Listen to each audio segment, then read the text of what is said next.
Good morning friend, कैसे हैं आप? आई होप आप अच्छे होंगे। आज मैं जो आपके लिए टॉपिक लेकर आई हूँ वो इंसुलिन का है। इंसुलिन का टॉपिक आपके लिए बहुत ही बेनिफिशियल है। सीआरई एग्ज़ाम जो आने वाला है उसके लिए भी इससे क्वेश्चन आते हैं और आरआरबी के लिए भी ये बहुत ही बेनिफिशियल है। तो ये इसके जो टाइप हैं आप उन्हें ध्यान से सुन लीजिए, प्लीज़ नोट कर लीजिए और 2-3 बार रिकॉल कीजिए, आपको ये डेफिनेटली याद हो जाएगा। तो प्लीज़ वीडियो पूरा देखिए, स्किप नहीं कीजिए ताकि आपको ये जो इंसुलिन है इसका टॉपिक कम्प्लीटली क्लियर हो सके। चलिए स्टार्ट करते हैं।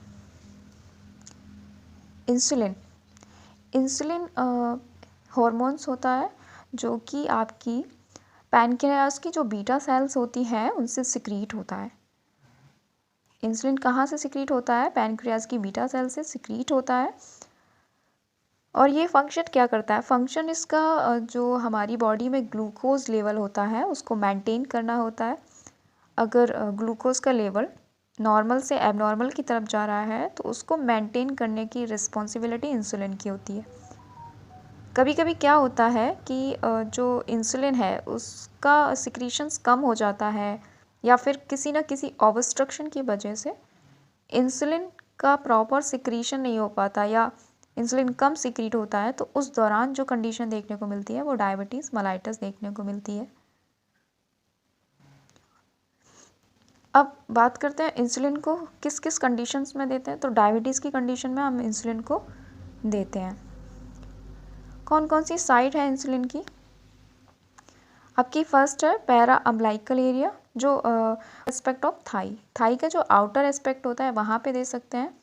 आउटर एस्पेक्ट ऑफ आर्म पर दे सकते हैं। लंबर रीजन पर दे सकते हैं।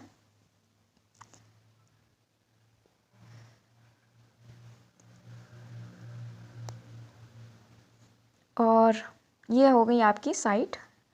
नेक्स्ट है रूट आपका सबकुटेनियस या फिर आईवी। जो जितनी भी इंसुलिन है वो ज़्यादातर सारी सबकुटेनियस देते हैं और कुछ इंसुलिन होते हैं जिन्हें हम आईवी देते हैं। एंगल है 45 एंगल पर देते हैं।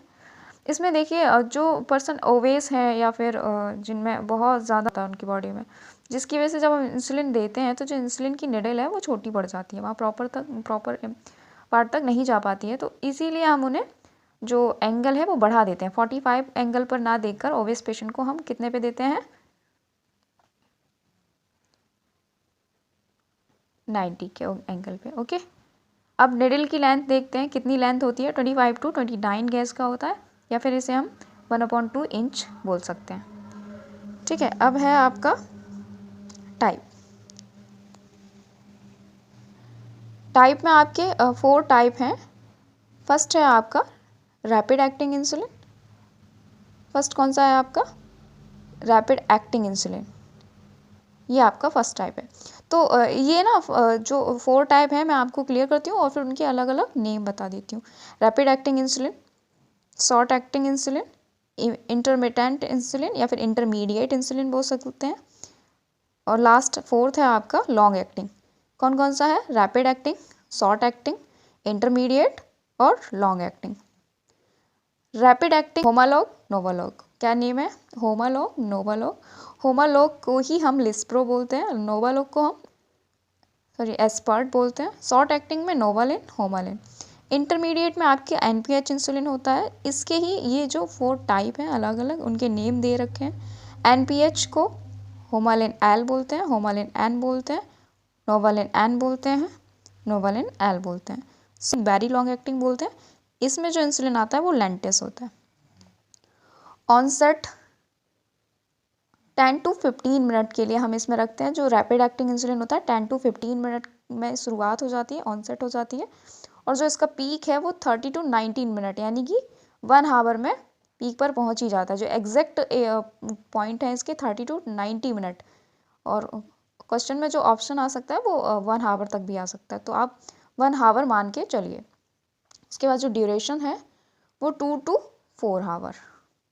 ओके, ये आपका क्लियर हो गया rapid acting insulin. Rapid acting में कौन सा है? नोवालॉग, होमालॉग।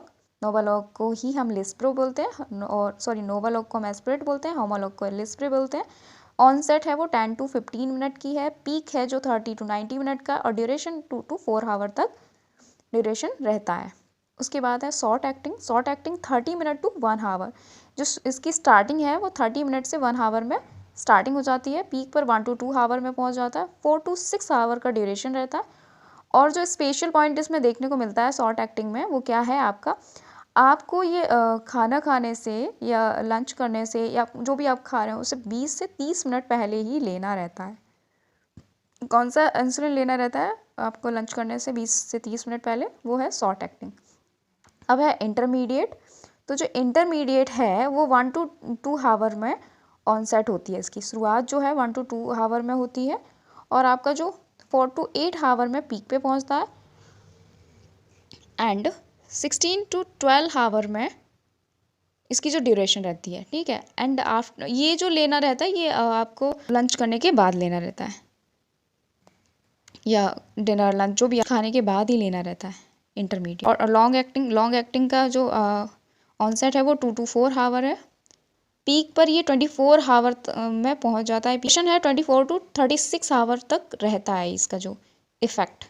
और ये जो लेते हैं बिफोर मील। अगर क्वेश्चन में आता है कि आपको कौन सा इंसुलिन है वो बिफोर मील लेना रहता है, तो वो आपका है लॉन्ग एक्टिंग, और आफ्टर मील आपके दो हैं, शॉर्ट एक्टिंग और आपका सेकंड इंटरमीडिएट। तो ये जो इंसुलिन आपको क्लियर हो गया होगा, आप इसे रिवाइज करते रहिए, क्योंकि ये जो टाइप है उनसे आपका क्वेश्चन बनता ही बनता है। तो प्लीज़ आप इसे रिकॉल कीजिए, आपका CRE एग्ज़ाम आने वाला है, और मैं माता रानी से प्रार्थना करती हूँ कि आपकी सभी की जल्दी से जल्दी जॉब लगे, आप सभी सरकारी कर्मचारी बन सके। आपको अगर ये वीडियो अच्छा लगा हो तो प्लीज़ लाइक कीजिए, सब्सक्राइब कीजिए, शेयर कीजिए। Thank you. और ऐसी ही मेरी वीडियो देखने के लिए प्लीज़ आप सब्सक्राइब कर लीजिए, और लोग को भी शेयर कीजिए, ताकि उन तक भी ये जो अपना बेनिफिशियल टॉपिक है और जो CRE और RRB में पूछे जाने वाले क्वेश्चंस हैं उन तक पहुंच सकें। Thank you so much.